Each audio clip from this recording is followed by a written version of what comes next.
Et bonjour à toutes et à tous. Au nom du syndicat des réanimateurs et depuis les studios de la Maison de la Réanimation, je vous souhaite la bienvenue à cette visioconférence, aujourd'hui consacrée à l'histoire des prélèvements d'organes en réanimation. Faut-il le rappeler, notre discipline et nos équipes jouent un rôle essentiel dans l'activité de transplantation, notamment pour le prélèvement des organes de patients décédés, soit de mort encéphalique, soit après une décision d'arrêt des suppléances vitales, arrêt décidé au titre du refus de l'obstination déraisonnable. À titre personnel, j'ai une pensée émue pour notre maître, professeur Maurice Goulot, qui a donné la définition en 1959, la définition clinique toujours d'actualité du coma dépassé, devenu quelques années plus tard la mort encéphalique et ouvrant la voie à l'essor de la transplantation. Pour cette conférence, nous avons donc le plaisir et l'honneur d'accueillir deux acteurs majeurs, deux pionniers de notre discipline qui ont accepté de partager leur expérience de près d'un demi-siècle de l'histoire de la transplantation. Donc, à ma gauche, ayant plutôt la pratique des poids moyens et des poids lourds, c'est-à-dire les adultes, Alain Tenaillon, réanimateur à Évry, vous avez exercé à peu près toutes les fonctions médicales à l'Agence de la biomédecine, depuis la direction du pôle greffe jusqu'au conseil d'orientation. Vous êtes également investi aux côtés des associations de patients dans la mise en place des prélèvements d'organes dits à cœur arrêté, ainsi que pour la formation et la professionnalisation des acteurs du prélèvement d'organes. À ma droite, plutôt pour les poids plumes, donc les enfants, Denis de Victor, réanimateur pédiatrique à Bicêtre. Fort de votre expertise clinique dans le domaine de la transplantation hépatique, vous avez œuvré au sein de sociétés savantes, mais aussi pour l'élaboration du corpus juridique qui encadre l'activité du prélèvement et de la greffe. De par votre parcours en sciences humaines, vous portez également un regard philosophique sur la fin de vie et sur la mort de l'enfant. Enfin, vous revendiquez et assumez la dimension artistique du métier de médecin et j'espère que vous nous le montrerez. Donc le TOS a désigné Alain en premier orateur. Je lui laisse la parole, puis nous écouterons sans transition Denis afin de consacrer quelques minutes à la discussion en fin de visioconférence, si le temps qui nous reste nous le permet. Alain, je vous laisse la parole et je vous remercie. Ok, merci déjà d'avoir invité un fantôme qui a jadis été président de ce syndicat. Merci de m'avoir mis le stress parce que il y a longtemps que je n'ai pas parlé devant des pros. Et merci enfin de m'avoir permis de retrouver PowerPoint, je crois, un machin comme ça, et de faire des diapos surchargés comme j'en ai l'habitude. Voilà, donc l'histoire du don, des prélèvements, à mon avis, ça fait partie de ce qu'on appelle la médecine interpersonnelle ou interhumaine. Et son histoire est commune avec la greffe. Sans greffe, sans prélèvement ou don d'organes, pas de greffe. Et sans greffe, on n'a pas besoin de don. L'histoire que j'aborderai, c'est une histoire pragmatique, au temps de l'histoire, avec l'évolution des diverses techniques, des diverses découvertes, et surtout de la jurisprudence par rapport à ça. Une histoire humaine qui touche essentiellement le côté éthique, et là j'en parlerai moins, mais une diapo à la fin, on en verra. En fait, je voudrais préciser, don ou prélèvement, quand on parle d'un élément vivant, on parle de don. Mais le législateur a préféré également, pour les prélèvements à partir de cadavres, parler de don, pour garder un élément, disons, positif. Le prélèvement, lui, concerne plutôt l'acte opératoire, donc le chirurgien. En effet, c'est plutôt à l'inverse, si on regarde sur le plan humain négatif, puisqu'on enlève quelque chose à quelqu'un. Greffe ou transplantation, dans les autres pays, en général, on parle plutôt de transplantation. En France, on a préféré garder le mot greffe, qui va très bien avec l'écologie, les arbres, etc. Et je pense qu'il faut le garder. Dernier point, on parle de pénurie, mais en général, la pénurie concerne le secteur marchand, et je pense qu'on peut plutôt parler de manque d'organes, c'est bien préférable. On y va. La greffe, c'est un mythe, puisque quand on regarde un petit peu dans ce qui se passe dans l'histoire ancienne, rien sur les pyramides d'Égypte, rien en Grèce. Dans la Bible, on sait que quand Saint-Pierre, pour défendre le Christ, coupe un bras, le Christ le recolle à un Romain. Chez les hindouistes, on a la première xénogreffe, le dieu Ganesh, je vous rappelle. Shiva vient voir sa femme Parvati, il trouve quelqu'un devant sa maison, il lui coupe la tête. Parvati n'est pas contente, elle lui demande de le rétablir. Il cherche le premier élément jeune à côté, il trouve un jeune éléphant, il lui coupe la tête et il le branche. Et naît Ganesh qui devient un dieu de la sagesse. La sagesse d'éléphant est bien connue. Le monde chinois, il n'y a rien. Le monde africain, il n'y a rien. Et au Moyen-Âge, on cite au IIIe siècle Saint-Côme et Saint-Diaméen qui auraient, sur un sacristain qui avait un cancer de jambe, greffé la jambe d'un Éthiopien qui passait par là, qui était mort. Donc on voit bien que là, il n'y a pas eu de demande particulière pour le prélèvement, il n'y a pas eu d'autorisation et comme par hasard, c'est un étranger à qui on a prélevé. Je vous laisse réfléchir au sujet. Voilà Monsieur Ganesh. Voilà la jambe noire qui a été greffée pour Saint-Côme et Saint-Damien. Donc, je vais vous rappeler au fur et à mesure quelques dates rapidement. La première, dans les éléments de la médecine interhumaine, le premier élément, c'est la transfusion sanguine, 1818. Puis, on découvre les groupes sanguins, puis une greffe de peau, Reverdin. Mais il semble qu'il y ait déjà eu une greffe de peau en 1597 et que la personne qui l'a fait a déjà signalé le rejet de greffe assez rapide. Voilà. Ensuite, la première greffe qui marche, c'est la greffe de cornée, pour une raison très simple, c'est parce que la cornée n'est pas vascularisée, donc il n'y a pas de rejet.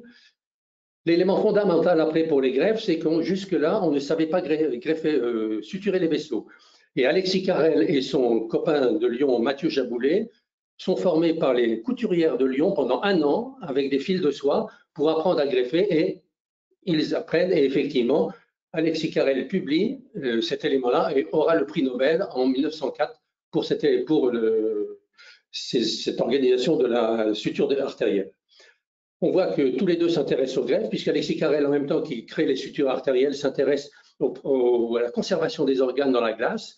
Et de son côté, Jaboulet, lui, greffe des éléments déjà de l'hétérogreffe, porc et chèvre, mais il le fait au bras d'une patiente qui avait une insuffisance rénale. Malheureusement, ça ne se passe pas très bien et elle meurt assez rapidement. Ça, c'est pour vous montrer les différents éléments de la transfusion sanguine à l'époque. On continue dans les dates. La première homotransplantation rénale est faite par un Russe qui ne s'est pas contenté de ça. Après ça, il s'est amusé à greffer des têtes de chiens sur les dos d'autres chiens. Enfin, il a greffé énormément de choses, mais ça n'a jamais marché. Les greffes rénales, après ça, pour insuffisance rénale, c'est en 1947 la première, échec aussi très rapidement. Dans une polykystose, on ne sait pas pourquoi, aux États-Unis, une greffe tient environ 6 mois. Et en France, CUS s'intéresse à ça, mais comme il a interdiction de prélever, il suit les guillotinés, et comme en Chine, il prend les reins des guillotinés et il va s'amuser à transplanter ça sur des patients. C'est un peu bizarre comme histoire, mais ça lui permet de déterminer où vont être greffés les organes, et ceci servira dans le monde entier ensuite, puisque c'est le premier à faire des implantations intra-abdominales dans la position définitive où elle est actuellement. En 1952, Jean Dosset découvre le système HLA et donc le rejet commence à avoir des éléments importants pour être dépisté. Le premier don du vivant au monde se fait en France, c'est dénommé Marius Renard qui tombe d'un toit, avait un rein unique qui explose. Sa mère apprend qu'on pourrait greffer quelque chose, elle demande à l'hôpital d'Equerre. Jean Burger, avec l'autorisation du ministre de la Justice, accepte. Il est greffé, la presse s'en empare, c'est un véritable buzz en France. Tous les jours, on suit l'état et malheureusement, il meurt 18 jours après. La première greffe qui marche vraiment, c'est des greffes entre jumeaux qui est faite aux États-Unis en 1954, des jumeaux homozygotes. Et donc, on s'aperçoit qu'effectivement, le groupe HLA, le caractère homozygote est fondamental pour le maintien. Première greffe de moelle osseuse en 1957. Voilà, donc là, vous avez Marius, sa mère, et le professeur Burger. Puis, on s'aperçoit qu'on a besoin d'éléments pour les anti-rejets. D'abord, c'est effectivement, on se sert essentiellement de l'irradiation dans un premier temps, puis on découvre les médicaments, donc l'azatioprine dans un premier temps, qui permet, pour une fois, un rein de cadavre d'être maintenu pendant 21 mois. On voit ensuite qu'apparaissent les premières greffes de foie, greffes de poumon, celles-ci sont toutes des échecs. En 67, la première greffe de cœur, Barnard, puis celle de Cabrol en 68. En même temps, il y en a une à Marseille qui tiendra beaucoup plus longtemps. En 72, enfin, la cyclosporine apparaît. Donc, on peut dire que tout est en place pour être greffé. On sait suturer les vaisseaux, on sait prélever et réimplanter les organes, on sait comment conserver les organes au froid, puis avec les premiers liquides de conservation. On commence à mieux comprendre le rejet. On a la notion de compatibilité ABO-HLA et on a les premiers moyens entre anti-rejet. Donc, enfin, il manque une seule chose, les organes. Coup de peau, Goulon, mon maître, en 1959, j'y étais pas encore, découvre avec Mollaret, c'est surtout Goulon, le coma dépassé. Malheureusement, ce mot de coma dépassé va poser des problèmes puisqu'il y a un mot coma, donc on pense que les gens ne sont pas morts. Mais malgré tout, ceci permet quelques tentatives en Suède où les gens considèrent que c'est déjà la mort. Et avant l'apparition, en 1968, de la reconnaissance mondiale de la mort encéphalique, en Suède, ils ont déjà prélevé des malades sous réanimation et en coma dépassé, alors que ce n'est pas encore légal. En 68, la commission ad hoc de la Harvard Society, puis le Congrès mondial de médecine décident que la mort effective est la mort encéphalique, et donc Ceci permet de lancer tous les prélèvements d'organes. Comme par hasard, en France, en 1968, une circulaire de M. Jeannonnet, qui est le ministre de la Santé à l'époque, publie en avril une circulaire, et comme par hasard, en mars, M. Cabrol fait la première grève. Donc tout le monde a crié au scandale en disant qu'il y avait collusion entre les deux. On n'a jamais su. En 1969, M. Dossé, considère que le groupe HLA est fondamental pour les greffes, pense qu'il faut réguler un petit peu tout ça et crée pour la première fois un organisme qui va essayer de réguler en France les prélèvements d'organes et donc le don, et crée donc France Transplant. Donc on passe du prélèvement, jusque-là, les prélèvements étaient faits, vous l'avez vu, sur des gens morts plus ou moins sans autorisation, sur des gens qui étaient morts guillotinés, enfin c'était un peu bizarre. Pour les donneurs vivants en France, il fallait avoir l'autorisation du ministre de la Justice, sinon on risquait un procès, donc c'était très compliqué. Depuis la mort encéphalique, ça va changer.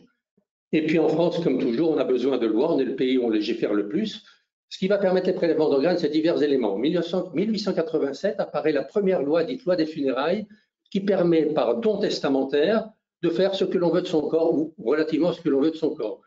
On pourrait s'en servir donc pour éventuellement donner des organes ou quoi que ce soit.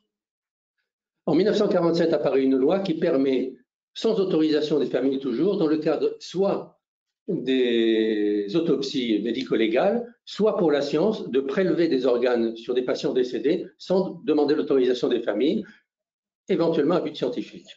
En 1949 apparaît la loi pour les cornées qui permet par legs testamentaire de donner ces cornées, première loi qui est faite, puis la circulaire Jeannonnet sur la mort encéphalique, on l'a vu, et la loi Caillavet sur le don d'organes qui apparaît en 1976. C'est la première loi fondatrice en France. Là encore, il y a eu un tollé sur le plan éthique, puisqu'on a considéré que c'était les greffeurs qui avaient poussé cette loi, puisque pour la première fois en France, contre toutes les habitudes législatives en France, ce n'est plus le malade qui va décider en quelque sorte, il décide simplement de dire « je refuse de donner », mais ça n'est pas un consentement explicite comme ça l'est partout ailleurs en France.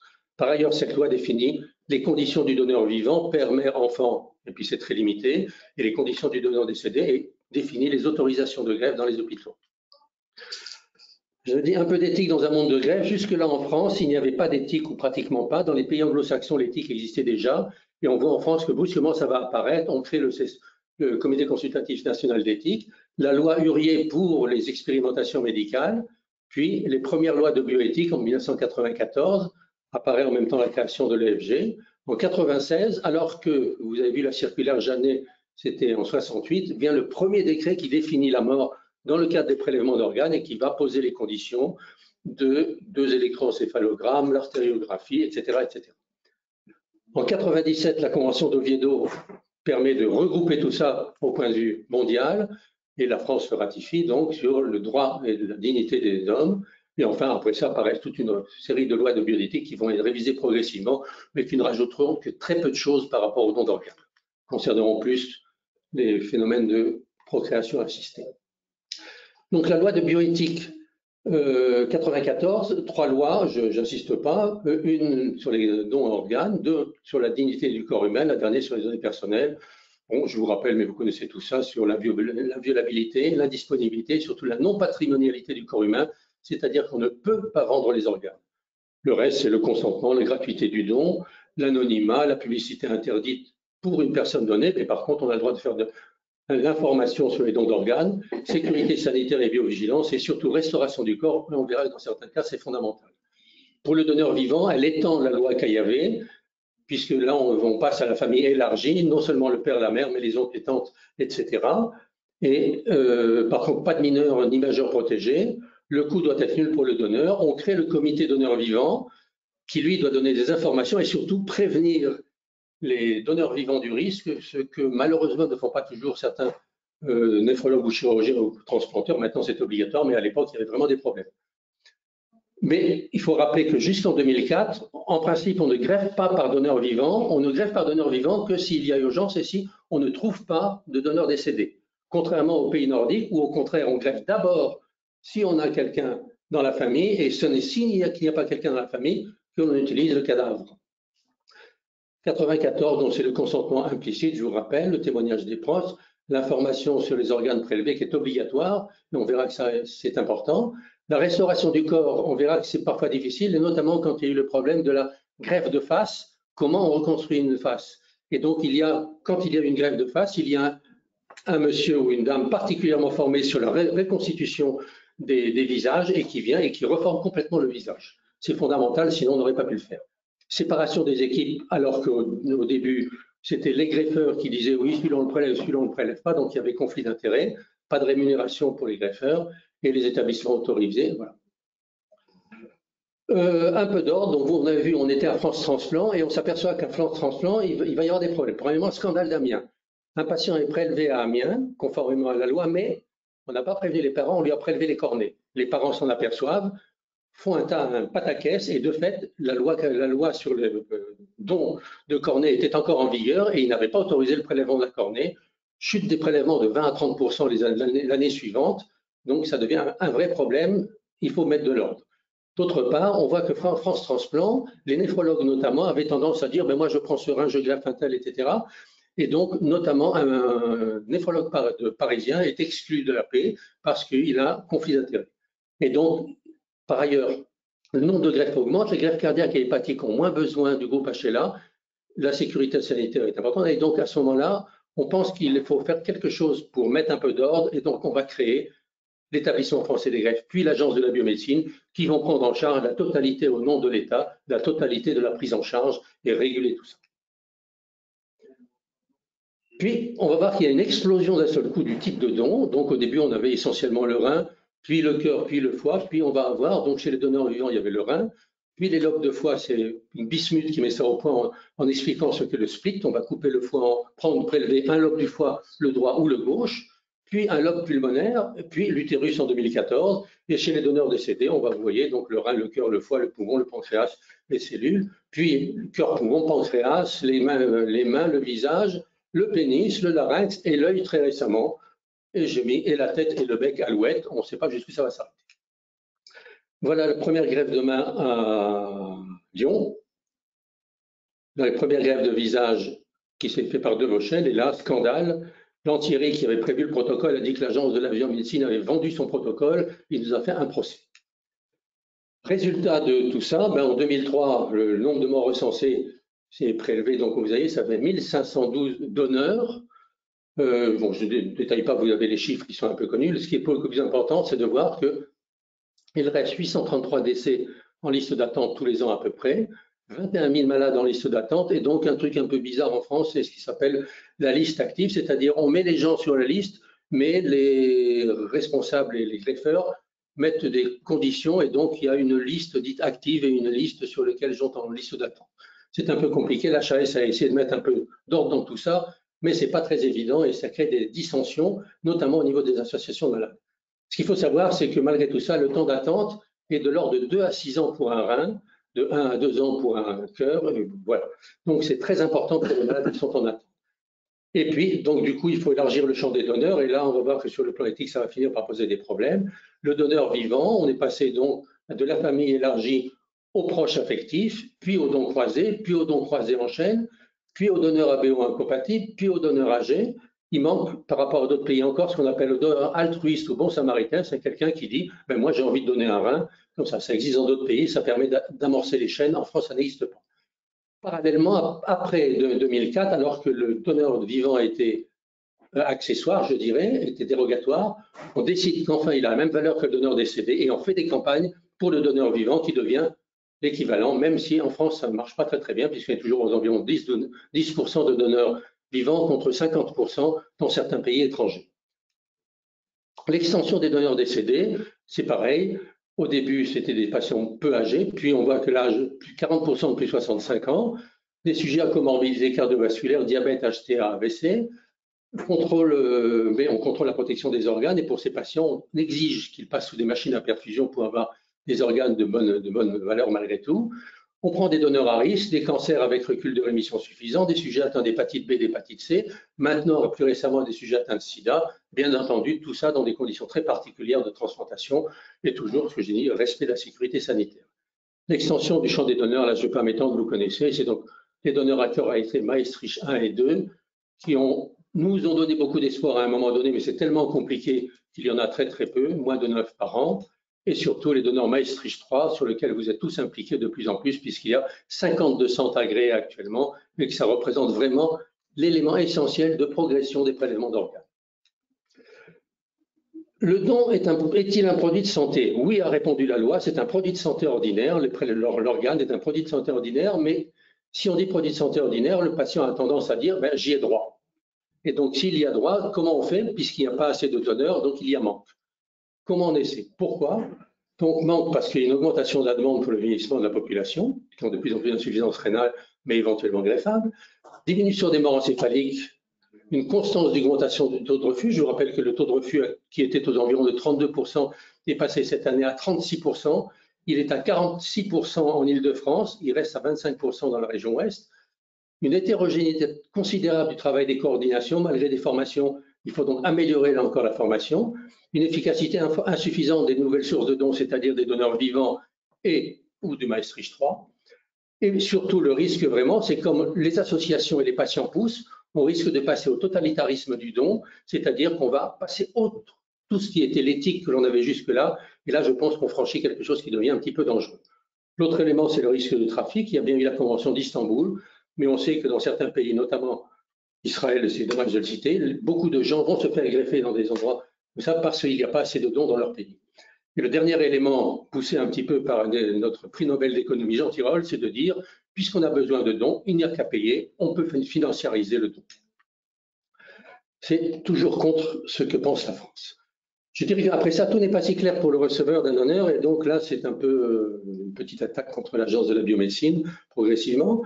Pourquoi? On met les gens sur liste d'attente, c'est l'HAS. On a essayé d'avoir un protocole strict pour la HAS. Malheureusement, il n'est pas bien suivi. Et vous avez vu tout à l'heure, il y a une liste active et une liste non active. Et puis, on peut jouer entre les deux pour faire ce que l'on veut. D'autre part, il y a des règles de répartition. Au début, ça avait été fait par une convention citoyenne. Et puis, progressivement, on s'aperçoit que ça a été confié à l'Agence de la biomédecine. Et c'est tellement compliqué, ces nouvelles grèves, ces nouvelles règles de répartition, que personne n'y comprend rien. Et les associations se battent pour que ce soit plus clair et que ce soit mieux adapté. Donc, ça dépend du groupe APO, HLA, durée d'attente, âge, distance, etc. qui aboutit à un score national et régional qui permet théoriquement de répartir correctement de façon juste ou équitable. On s'aperçoit que ce n'est pas tout à fait vrai. Pourquoi? Notamment pour le rein, puisque comme il y a 2 reins, les chirurgiens se battent et n'ont jamais voulu accepter que les 2 reins soient mis à disposition nationale. Ils conservent un rein local. Théoriquement, ce rein local dépend aussi du score régional, mais là encore, ils ont obtenu qu'il y ait une dérogation, ils peuvent déroger et donc ils peuvent un peu faire ce qu'ils veulent de temps en temps. Ce qui pose un problème d'égalité de justice et de confiance pour les donneurs dans ce qui se passe réellement. Donc je crois qu'il faudra un jour malgré tout changer ce principe. Ce qui aboutit au fait que, vous avez vu tout à l'heure, entre 2 ans et 6 ans selon les endroits, il y a donc des patients qui disent, ben, moi je suis à Paris, et ben, je vais m'inscrire à Chartres ou je ne sais trop où, à Amiens, parce que là je serai greffé en 1 an au lieu d'être greffé en 3 ans ou 6 ans et ça pose un vrai problème. Il en va de même pour le donneur vivant. Pourquoi? Il y a des équipes actives qui font énormément de donneurs vivants, 20, 30 ou 40, 30%, d'autres qui, considérant qu'ils ont suffisamment de donneurs décédés, trouvent que c'est embêtant, que ça prend du temps, ils ont peur, c'est de l'excès de travail, et donc du coup, ils ne font pas de donneurs vivants, et du coup, autant de donneurs cadavériques qui disparaissent par rapport à l'élément national. L'information est très variable. On a dans les associations des gens qui nous disent « Ah bon, on peut se faire greffer par vivant, on m'en a jamais parlé ». Donc, petit problème. Les critères d'acceptabilité sont variables. Il y a des gens qui refusent de greffer des obèses, d'autres qui les acceptent, d'autres qui acceptent de greffer des gens âgés, d'autres qui refusent. Des durées de procédure qui sont très variables d'un endroit à l'autre, des blocs opératoires qui ne sont pas disponibles parce qu'il faut 2 blocs. Enfin, la greffe préventive qui devrait être l'idéal, ne pas mettre les gens sous dialyse de greffe, patine et on voit bien que là encore, beaucoup de choses pourraient être améliorées. J'en viens à l'histoire humaine. Donc, greffe et prélèvement d'organes, je disais, ont changé les éléments de la société. Changement de définition de la mort. Avant, il y avait une veillée mortuaire. On pensait que c'était bien pour les familles. En fait, la veillée mortuaire, elle était légale. Pourquoi? Parce qu'on attendait que le cadavre pourrisse jusqu'à ce qu'apparaisse ce qu'on appelait la tache verte. On voyait la tache verte, c'était le pourri. Donc, il était bien mort. Puis, on a créé la mort où on a dit c'était l'arrêt du cœur. Puis, on a créé le mort vivant, la mort encéphalique. Et puis, dans les morts à cœur arrêté, on est à 2 minutes après le massage cardiaque, 5 minutes après l'arrêt des soins quand l'arrêt apparaît. Donc, on voit que maintenant, c'est l'instant de la mort qui compte. Et donc, ça a changé complètement la donne. On est passé de la thérapeutique pharmaco-instrumentale à la thérapeutique dite interpersonnelle. L'homme est devenu un produit de santé à coût faible, puisque si on regarde la greffe rénale, il vaut mieux être greffé, ça ne coûte pas grand-chose, alors que la dialyse coûte 60 000 € par an. La greffe, la deuxième année, coûte 10 000 €. Donc, c'est rentable d'utiliser le donneur. Le cadavre était sacré avant, il devient un cadavre objet, nationalisable et source de pièces détachées. Les religions sont emparées, le don d'organes devenant un don de vie, les religions ne se sont pas opposées, sauf éventuellement les bouddhistes, puisqu'il y a un temps de latence. Du corps global intime, c'était un corps réservé, on est passé au corps partagé, puisqu'on peut remettre non seulement des pièces mécaniques dans le corps, mais des éléments venant d'autres corps, donc on ne sait plus comment se compose le corps, et sur le plan éthique, ça pose des petits problèmes. Et enfin, du consentement explicite, on est passé au refus explicite, qui pour les juristes est vraiment une exception absolument aberrante. Donc un véritable changement éthique et de pratique. Quel futur pour les dons d'organes? On peut espérer qu'ils vont disparaître, mais malheureusement, ce n'est pas tout de suite. On a une marge de manœuvre, je vous l'ai dit, dans les dons du vivant, le M3. On a une possibilité de réduire le refus si on fait comme l'Espagne qui est à 15%, en améliorant la confiance, en banalisant partout la notion de don d'organes, ce qui n'est pas suffisamment fait en France. Et enfin, au lieu de dire que le don, on fait un don d'organes et que c'est généreux, il faut surtout définir le don comme un droit du malade auquel les familles ne peuvent pas s'opposer. Et non pas simplement dire, comme a voulu le faire le député en durcissant la loi Caillavet en disant on n'a qu'à prélever, etc. Pas du tout. Il faut simplement expliquer aux malades, dans le droit des malades, c'est le droit du don. La prévention va nous permettre vraisemblablement de retarder les greffes, notamment les glyphosines, qui, on le voit bien, visiblement dans les 2 dernières années, il y a des papiers qui paraissent, diminuent la rapidité d'évolution, non seulement des insuffisances rénales, mais des insuffisances cardiaques. Les problèmes génétiques, on commence à avoir des thérapies géniques pour les insuffisances rénales génétiques. Les améliorations anti-rejet, notamment l'immunomodulation et les anti-rejets qui vont permettre d'éviter les deuxièmes greffes, troisième greffes, etc. Donc diminuer le nombre de greffes.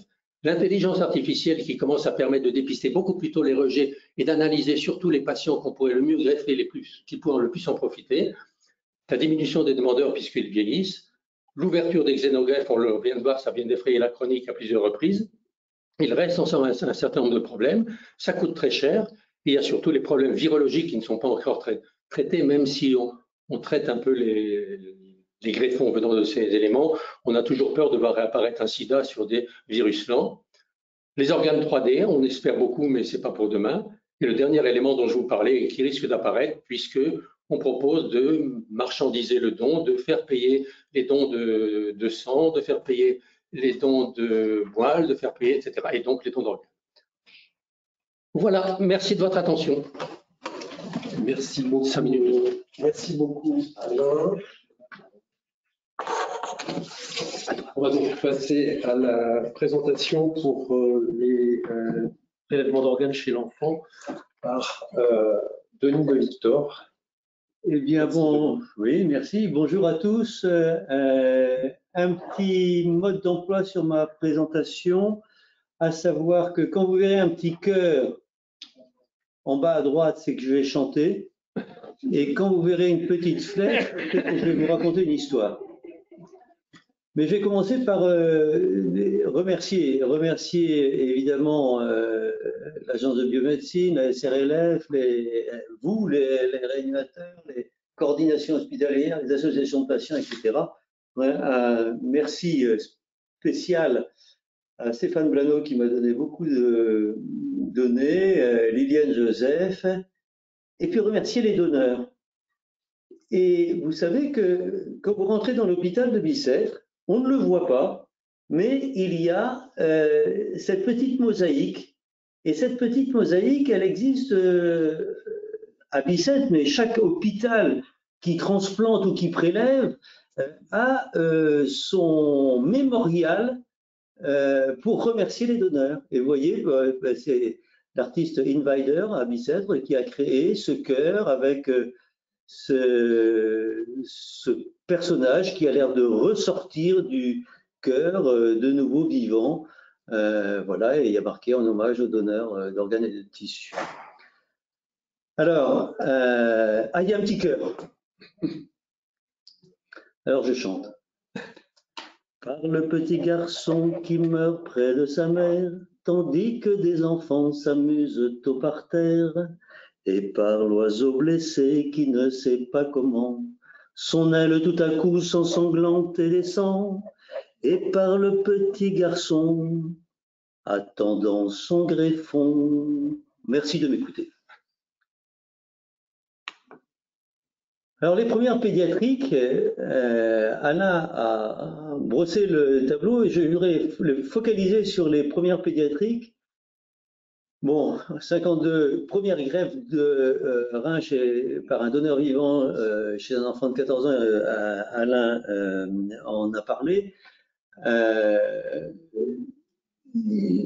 Jean Dossé, on n'insistera jamais assez, qui a eu le prix Nobel qui découvre les groupes HLA.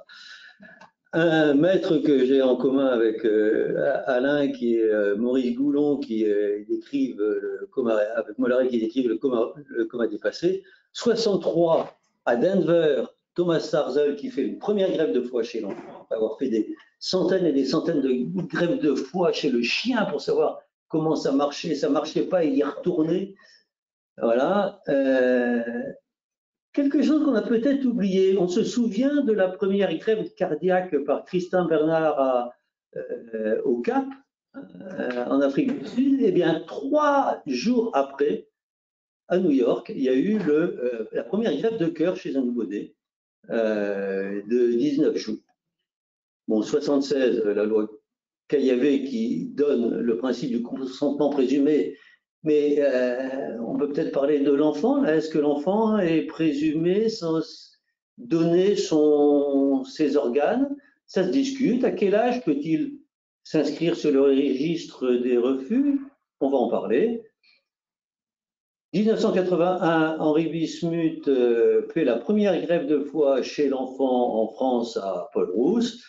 Et 1987, Didier Houssin, qui travaillait à l'époque avec Henri Bismuth, fait un fois pour deux le split liver, comme a dit Alain.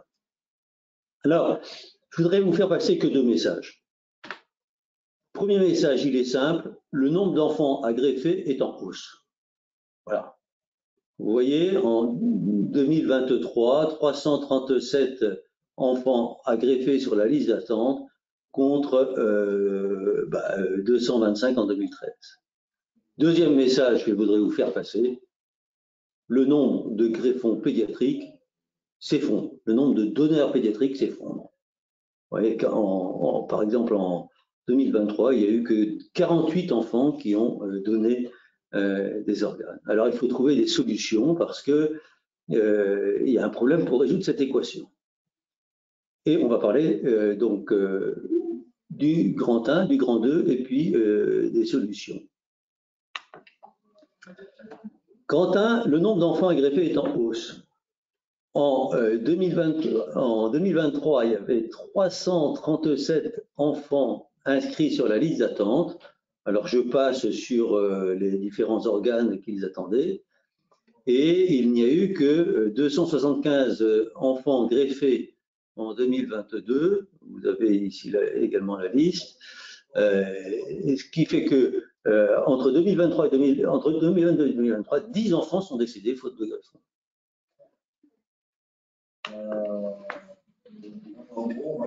Deuxième message, le nombre de greffons pédiatriques s'effondre. Pourquoi? Parce que moi j'ai environ 50 ans de carrière. Hein. J'ai commencé chez UO en 1974, la transplantation n'existait pas. Et j'ai maintenant, j'ai l'équipe dans laquelle je travaille, et je travaillais à maintenant 1500 greffes de foie pédiatriques derrière elle. Avec un début qui s'est fait dans les années 1982-1983 en collaboration avec Paul Rousse. Eh bien, pendant tous ces 50 ans de carrière, je constate que la mort encéphalique chez l'enfant est un événement tout à fait exceptionnel. Autant j'ai vu plein de greffes hépatiques, autant j'ai vu très rarement des morts encéphaliques chez l'enfant. Alors, d'où viennent-elles, ces morts encéphaliques? Eh ben, c'est pas tellement les accidents de la voie publique, hein, c'est les anoxies, les pendaisons, les noyades, les méningites, les traumatismes non, qui ne sont pas sur la voie publique, les accidents vasculaires, etc. Et vous voyez qu'en 22, on a enregistré 103 donneurs pédiatriques potentiels et seuls 43 ont été prélevés.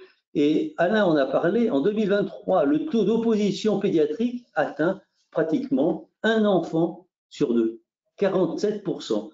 Et ça va en augmentant, puisque en 2011, on était à 30% de taux d'opposition, donc 47% de taux d'opposition. Alors on peut se poser la question, pourquoi ce taux d'opposition de prélever mon enfant augmente à cette vitesse grand V? Pourquoi autant de refus? Eh bien parce que toutes les conditions, à mon avis, sont réunies pour refuser. Tout d'abord, je voudrais dire que la mort d'un enfant est du domaine de l'absurde. On va y revenir. Absurde, ça veut dire, l'étymologie, c'est quelque chose que l'on ne peut pas entendre. Vous avez le mot surdité dedans. La demande de don survient alors que la douleur des parents est indescriptible. Vous savez, quand vous perdez votre père, vous devenez orphelin, quand vous perdez votre mari ou votre femme, vous devenez veuf ou veuve, quand vous perdez un enfant, il n'y a pas de mot dans la langue française. C'est de l'ordre d'une douleur qui est indéfinissable, indescriptible, incompréhensible, injuste, inqualifiable, indicible. Tous les uns y sont. Voilà. En plus, les représentants légaux de l'enfant doivent donner leur accord dans un temps très court, parce que le temps presse. Et puis, il y a un phénomène tout à fait étonnant, c'est que les parents sont en réanimation auprès de leur enfant en mort encéphalique, et qu'est-ce qu'ils voient? Ils voient sur le scope le cœur qui bat, le thorax qui soulève grâce à la machine, et ils disent, mais mon enfant n'est pas en état de mort, il est en état de vie apparente. Voilà. Et puis, il y a, Alain en a parlé comme une profanation du corps. Vous savez, l'indicible, je crois que ça ne peut se dire que par l'art. Et que il y a l'indicible, c'est qu'on ne peut pas dire. Je vais vous montrer quelques photos qui peuvent vous imaginer ce que peut être l'absurde et l'indicible. Voilà. Vous voyez le cri de Munch. Vous connaissez tous cette diapositive. Il hurle, on ne l'entend pas. Il refuse d'écouter parce que c'est absurde. Vous voyez, et c'est incompréhensible. Regardez le grand front qu'il a. Ça ne peut pas rentrer dedans, quoi. Vous voyez, c'est l'absurde. Voilà. C'est l'absurde de la mort d'un enfant. La mort d'un enfant, c'est en réalité comme un antagonisme à l'harmonie du monde. C'est absurde qu'un enfant meure. Un enfant est fait pour vivre, se développer. Voilà.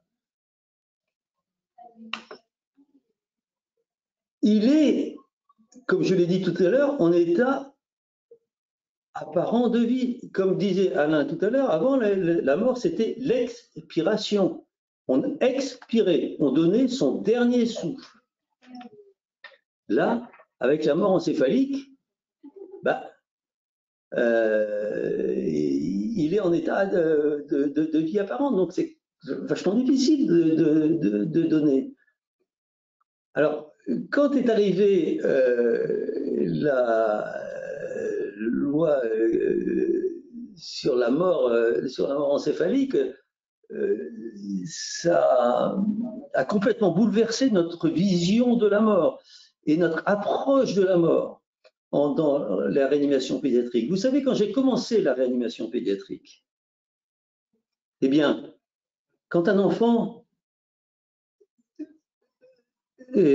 on allait arrêter les soins, comme on dit, de réanimation active, les soins actifs de réanimation, de support, on téléphonait aux parents en disant « Venez vite, il va mal ». Les parents accouraient en pleine nuit à 2 heures du matin. Pendant qu'ils accouraient à pleine nuit à 2 heures du matin, on arrêtait la machine, on arrivait, ils trouvaient l'enfant mort, et on disait « On est désolé, il n'a pas pu attendre ». Et on volait quelque part le dernier souffle de l'enfant, l'expiration, aux parents et à la famille. Et je trouve que là, on a fait quand même de grands progrès, parce que maintenant, il n'y a plus un enfant qui... Enfin, on essaye que les enfants meurent dans les bras des parents, quoi, voilà. Donc cet état apparent de vie pose problème. Et puis il y a l'accompagnement des familles. Et je voudrais insister en tant que pédiatre sur l'accompagnement de la fratrie, parce que ce n'est pas rien pour un frère ou une sœur d'avoir perdu son frère ou sa sœur. Et puis il y a cette histoire de profanation du corps. Elle est et du vécu des parents qui sont dans la culpabilité. Mais pourquoi il est mort? Mais pourquoi il est mort, nom de Dieu? Et vous voyez ici ces peintures de Rubens où on voit le titan Chronos qui est en train de dévorer ses enfants, parce que ses enfants... Vous voyez, il y a une sorte de profanation du corps qui hante nos esprits. Et ça va loin, parce que moi, en tant que médiateur médical, j'ai eu des affaires où les parents nous ont dit, on nous a presque forcé à donner les organes de notre enfant, et on ne le voulait pas. Vous voyez? Bon, d'où l'importance de la restitution du corps, etc., dont a parlé Alain. Et voilà. Alors, on arrive à la troisième question, qui est quelles sont les solutions? Alors, pour rappel, les titulaires de l'autorité parentale doivent signer leur consentement pour qu'on prélève les organes de leur enfant en un temps très court, et puis il faut que les titulaires, c'est-à-dire généralement le père et la mère, signent également, ils peuvent ne pas être d'accord, que l'enfant peut s'inscrire sur le registre national des refus dès l'âge de 13 ans. On a choisi cette date à 13 ans. On estime que on est suffisamment raisonnable pour pouvoir s'inscrire. J'insiste également sur que la demande de don est un travail d'équipe, et d'où l'importance des coordinations hospitalières, des prélèvements d'organes et de tissus, avec lesquels on travaille en étroite collaboration. Je vous raconte une petite histoire qui se passe près de Fontainebleau. Un enfant, 14 ans, à cheval, traverse une route goudronnée. Le cheval fait un écart, l'enfant tombe, se fracture le crâne, arrive à 2 mètres. Rapidement, le diagnostic de mort encéphalique est posé. Le père, qui je me rappelle très bien, était pilote d'avion, arrive. Il nous faut demander la possibilité de prélever les organes d'Antoine. Je suis de garde, je suis incapable de le faire. Pourquoi? Parce que j'ai un fils qui s'appelle Antoine, qui avait le même âge et qui faisait du cheval à Fontainebleau.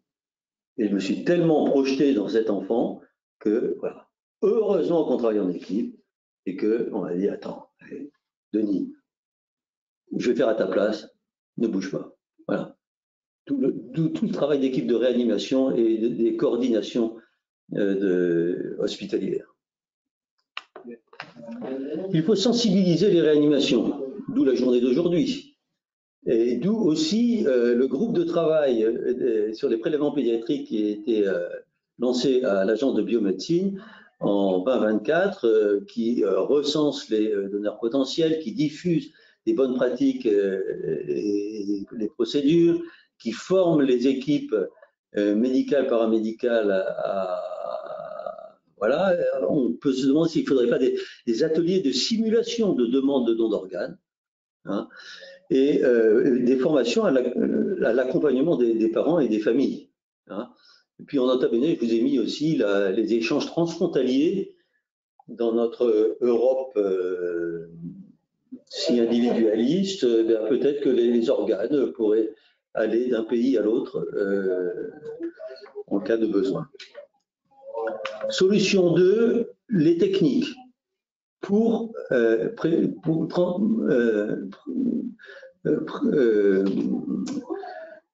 les enfants et transplanter les enfants.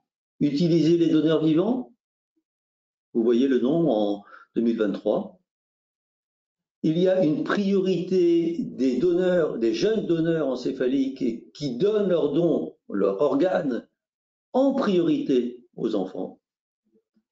Il y a le split liver dont on a parlé, et puis il y a don du nouveau-né, et je voudrais vous raconter l'histoire de Teddy.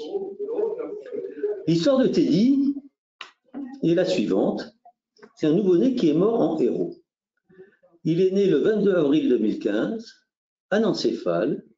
Il décède dans la première heure de vie, et le lendemain, il donne ses reins à un adulte. Et ses parents disent, il est mort et a vécu en héros. Nous ne pouvons dire à quel point nous sommes fiers, dit sa mère, dit son père et sa mère. Nous espérons que l'histoire de Teddy servira d'exemple.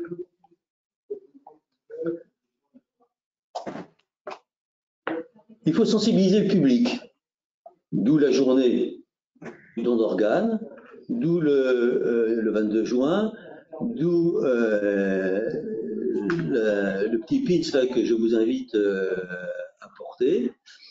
Voilà, l'essentiel, c'est d'en parler et de réfléchir et d'en parler entre nous et au sein des familles. Il faut sensibiliser les enfants dès l'école. Alors, c'est le rôle des associations, mais vous voyez, ici, il y a un petit bouquin qui a été fait par les Canadiens, l'histoire de Palette, qui parle aux enfants du don d'organes et de la transplantation. Voilà. Et en France, on a une grande journée qui est la course du cœur. La course du cœur, c'est 4 jours et 4 nuits où on va courir de Paris jusqu'aux Arcs à pied, s'il vous plaît, hein, jour et nuit. Et on va s'arrêter dans chaque école rencontrée pour parler du don d'organes. Et les enfants vont faire des dessins, vous voyez, qu'ils vont remettre, voilà. Et plusieurs de mes proches ont participé à plusieurs fois à cet événement. On peut également sensibiliser les médias. Je ne sais pas si vous êtes au courant, mais il y a un film qui est sorti en début d'année, qui a été produit par Karim Dridi, qui s'appelle Revivre, ce film. À Marseille, dans le service de réanimation pédiatrique, Céline, 3 mois, attend une transplantation cardiaque et Luna, 9 mois, une greffe de foie. Et c'est l'histoire de ces 2 enfants qui est racontée de façon extrêmement poignante et c'est une histoire d'amour et une célébration de l'espoir. En voyant ce film, la directrice de l'agence de biomédecine a dit: pour donner plus de chance aux patients en attente de greffe, il faut réduire le donneur de potentiel non prélevé alors qu'ils ne s'étaient pas opposés au don d'organes de leur vivant. Il n'y a pas beaucoup de domaines où il suffit d'en parler pour sauver des vies. Je crois qu'on arrive presque à la conclusion que dans cette phrase de Mme Jean tout est dit. Et je voudrais dire, c'est la dernière photo du film Revivre de Karim, Vive la vie, merci aux donneurs. Une phrase de Camus évidemment, qui est le philosophe de l'absurde, ce que l'on ne peut pas entendre, la mort d'un enfant. L'homme absurde, et c'est celui qui ne fait rien pour l'éternel. Et tiens, il y a un petit cœur, ça veut dire une petite chanson.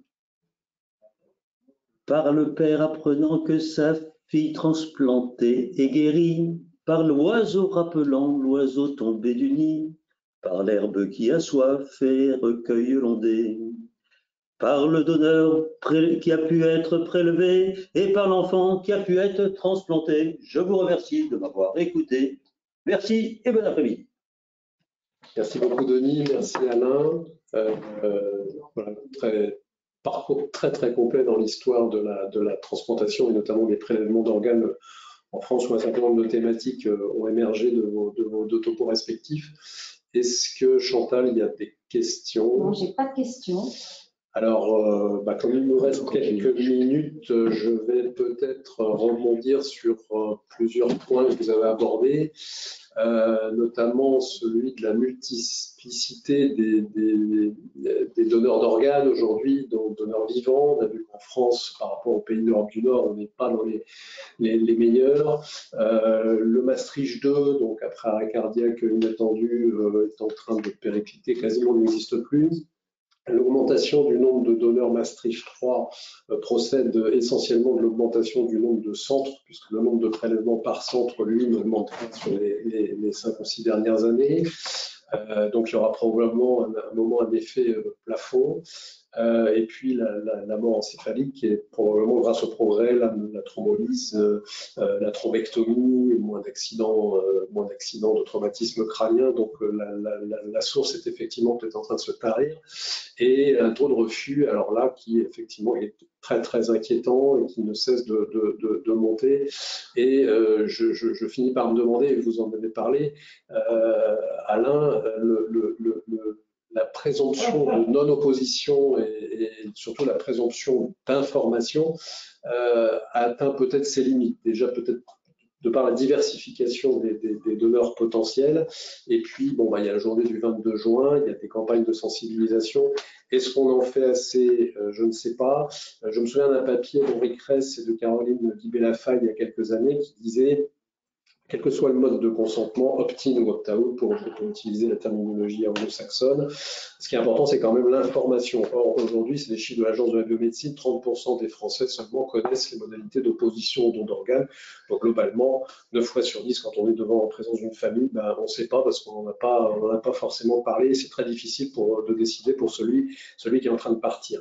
La proposition de Henri Cress et Caroline Guibé-Lafaille, c'était une obligation d'information au moment où on passe son permis de conduire, dans certaines étapes indispensables de l'existence, et on figure sur un registre comme étant informé, et finalement ça s'accommode des deux régimes de consentement, c'est-à-dire que si on ne s'est pas inscrit sur le registre national du refus et qu'on a reçu cette information, ça veut dire qu'on n'est pas opposé, mais en tout cas on sait à quoi on n'est pas opposé, ce n'est pas toujours le cas. Et puis dans un régime de consentement explicite, c'est pareil, si on ne s'y est pas inscrit, ça veut dire que vraisemblablement on ne souhaite pas donner ses organes. Alors c'est peut-être très mécaniste et très simplificateur, mais est-ce qu'on n'atteint pas finalement un peu les limites de ce qu'on appelle la présomption de consentement ou consensus, c'est cum sentire, c'est réfléchir ensemble, c'est sous-peser ensemble. Donc s'il n'y a pas cet entretien singulier avant l'expression d'une volonté expresse ou d'une non-opposition, est-ce que c'est pas là finalement qu'on arrive aux limites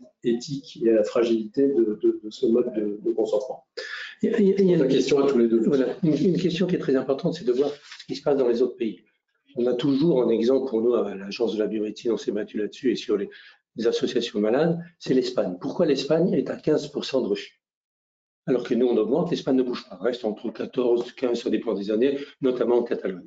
Or, quand on va en Catalogne, et j'y suis allé à plusieurs reprises pour voir, il y a plusieurs choses qui interviennent. Premièrement, contrairement à nous, les Espagnols semblent avoir confiance dans leur système de santé.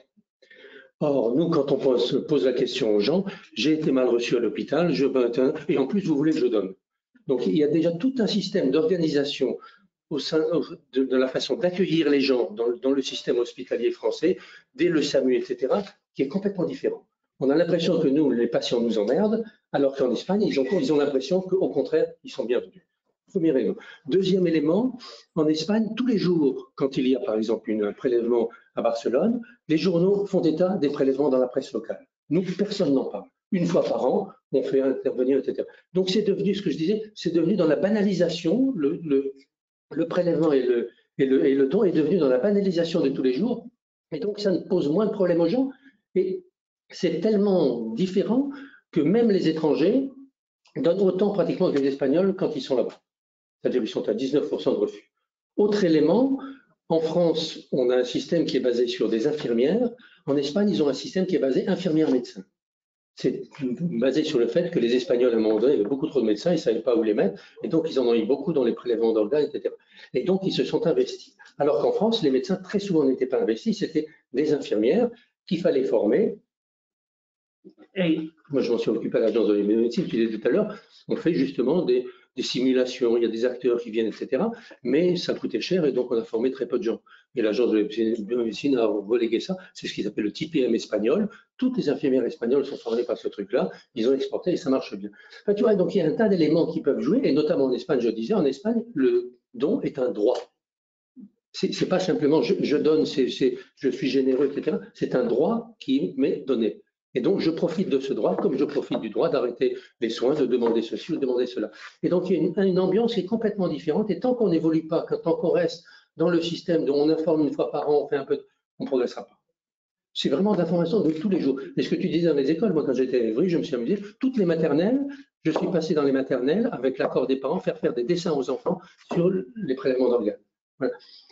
Et c'est comme ça, et si tu es dans le réseau. À l'inverse, à l'hôpital, quand on était à l'hôpital, quand j'ai voulu demander à ce qu'on fasse des prélèvements d'organes, les chirurgiens m'ont dit jamais un mort ne rentrera au bloc. Tu vois, donc il y a des systèmes qui sont bloquants en France, et comment veux-tu que les malades derrière puissent donner si déjà du côté du monde médical, il y a cette espèce de malaise par rapport à ça. C'est des vautours, on rappelle, c'est moins ça, mais ça l'a été et ça reste malgré tout quelque chose de malsain. Ça n'est pas le cas en Espagne. D'accord. Oui, il y a quelque chose qui m'a effleuré l'esprit ces derniers mois quand on a beaucoup parlé de la révision des lois de bioéthique et de la législation sur l'aide à mourir. C'est quid des prélèvements chez la personne qui va demander à mourir? Est-ce qu'on a pensé à ça? Oui, on a envoyé une lettre au ministère pour le faire inclure. C'est inclus au Canada et c'est inclus en Belgique. D'accord. Et c'est possible. Okay. Il faut le signer.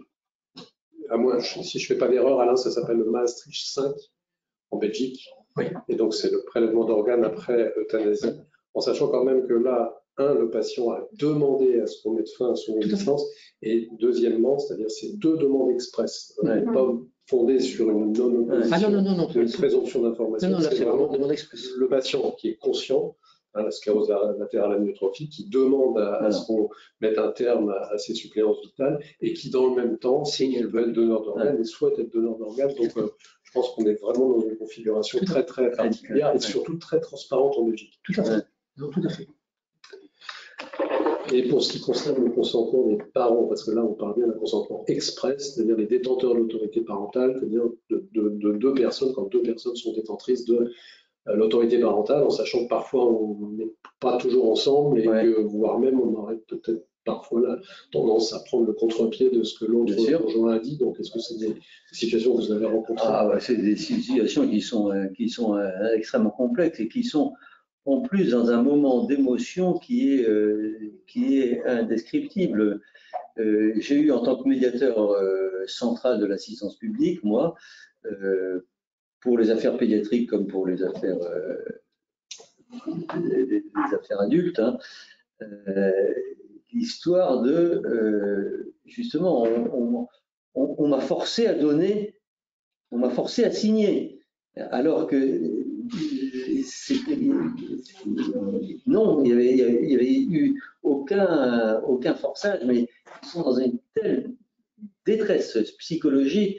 À Bicêtre, le simple geste de la coordinatrice qui va poser sa main sur l'épaule de la maman dans un but de consolation, est pris comme un geste agressif et plainte est déposée. Elle m'a forcé à signer. Et donc on est plus dans le raisonné, on est dans le sentimental. L'émotionnel. Dans l'émotionnel. Pour terminer là-dessus, il y a aussi un autre problème qui se pose par rapport à ça, c'est que vous avez vu que la loi de 2004, c'est de 2011, a créé donc les réseaux de prélèvement. C'est-à-dire que tout établissement de santé fait partie d'un réseau de prélèvement dans lequel on a.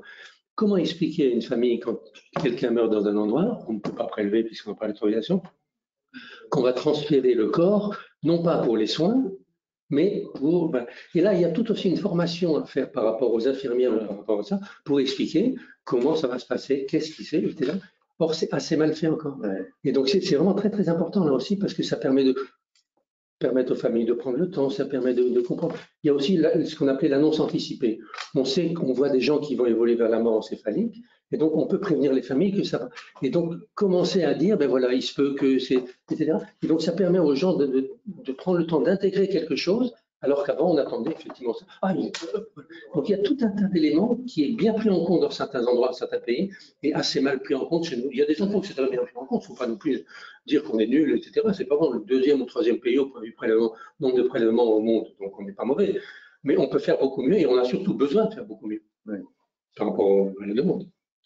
Mais je propose que ça soit le mot de la fin, parce que dans l'oreillette, la régie m'indique qu'il est temps de remercier chaleureusement nos deux orateurs. Un grand merci également à toutes celles et ceux qui ont pu se connecter, à Chantal Sévence, chef d'orchestre de cette visioconférence que vous pourrez voir ou revoir en podcast sur le site du syndicat des médecins réanimateurs, SMREA. À bientôt pour la saison 4 des histoires de la réanimation qui sera consacrée à l'épuration extra-rénale. Bonne journée. Thank you à vous. Thank you so much.